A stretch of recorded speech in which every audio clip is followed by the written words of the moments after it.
All right. Hey, everybody. It's Paul Olbrantz, Clear to Close Brokers with this weekend's interest rates. Hope you right there. Hope you had a wonderful weekend. And what do you say we get started here? So this week, we're going to talk about housing delinquencies. We're going to talk about inflation. We're going to talk about next week's very, very important news.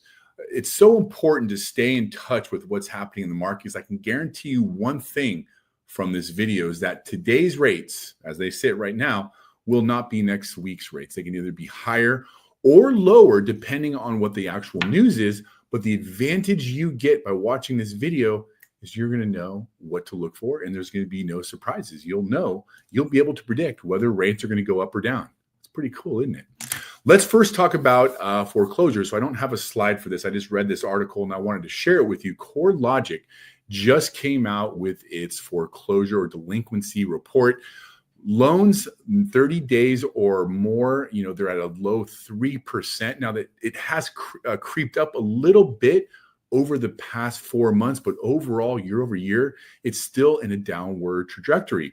Seriously delinquent homes, that is homes that are 90 days or more delinquent, are at 0.9%, which is a super low, a super healthy. I'm not insinuating that if someone's delinquent, that's healthy for them. I'm just saying overall in the market, it is a very low number. So, foreclosures are not going to play a part as much as people think, especially as it relates to 2008. I'm hoping we're getting close to stopping that comparison. There's just so many differences. The true issue that we have and are going to continue to have really isn't even interest rate. It's going to be supply of homes. People are not selling their homes. And as time passes, more and more people are going to want to buy a home. And unless we have homes to buy, you're going to see purchase prices continue to rise, which is good news for current homeowners, not so good news for people out there looking to buy homes. All right, let's talk a little bit about interest rates. The good news over the past 3 weeks, they have trickled down just a little bit. I would say overall by about 1/8% from 3 weeks ago. Now, we did give some back today, but that's what's to expected. We gain some, we give some back, we gain some, we give some back. As long as we continue that slow decline to make housing more affordable for people, that's going to be great news for you. But remember, there is a certain point where when rates hit, it sparks a lot of activity. Right now, you can really get out there, especially during the holidays, and get yourself a deal, get your offer accepted, get your closing costs paid for, and even have them pay a discount point to get a lower interest rate. This is a really solid time to get to buy a house. This week, we were looking at Consumer Price Index. Now, this is CPI. This measures inflation.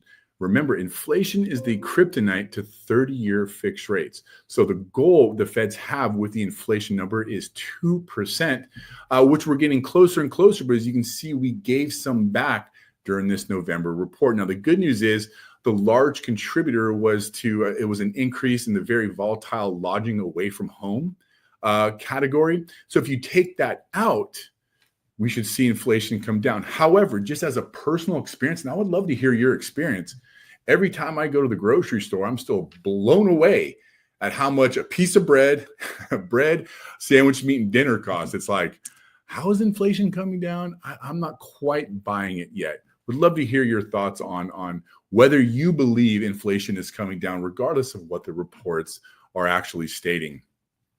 MBS Highway, this is actually your voice. This is a poll that is taken from people all across the country about the activity that's going on in their actual region. Overall, what we're looking for is 50 or above. It's expanding. 50 or below, it's retracting. As you can see, especially when it relates to buyer activity index, is that it's retracting. A lot less buyers are out there, which, by the way, there's a famous saying is that when people are not buying, that's the time to buy. When everybody's buying, that's the time not to buy. I don't know. Maybe now's the time to follow that advice and get out there and really get you a great deal on a house. Now I'm repeating myself. Take a look at the national home price direction. Same thing. It's starting to retract a little bit. And we're thinking that has to do with just the higher interest rates. Now, from a regional perspective, I'm actually going to take me out and blow this up. The West is at the bottom left-hand corner there for you. What we're seeing here is that buyer activity in December 2024 is at 29, and it's kind of creeping up a little bit from November, but compared to last year, which remember, December is a typically low time for buyers to be out there simply because they're focused on, the holidays, but we're still down from last year. Now, the price direction index is coming down as well. It's at 41%, or excuse me, at 41, where in November it was 42, and last December it was at 47. News next week. Big week next week, my friends. Tuesday, we have retail sales. Wednesday, the Fed is meeting starts and permits, but that Fed meeting, that's huge. That's what we're looking for to see what they're going to do with interest rates. Remember, if they drop interest rates 0.25%, that's not going to be what impacts the market, because we've already figured that into our pricing. What we're looking for is anything they do outside of the box or anything they say as it relates to the market, especially as it relates to inflation. Thursday, we have existing home sales, final Q3 GDP reports. And then Friday, we have personal consumption, or PCE, which is another measurement of inflation. It's going to be a huge week. Make sure you stay in touch. If you have questions about rates, give me a call. If we're not working together, hey, there's a QR code right there. Just book an appointment. We don't need to take any applications, pull credit. Let me just hear your scenario, see how we can add value, see if we can save you some money on your interest rate. And we would love to take great care of you. So with that said, I hope you have a great weekend. Paul Olbrantz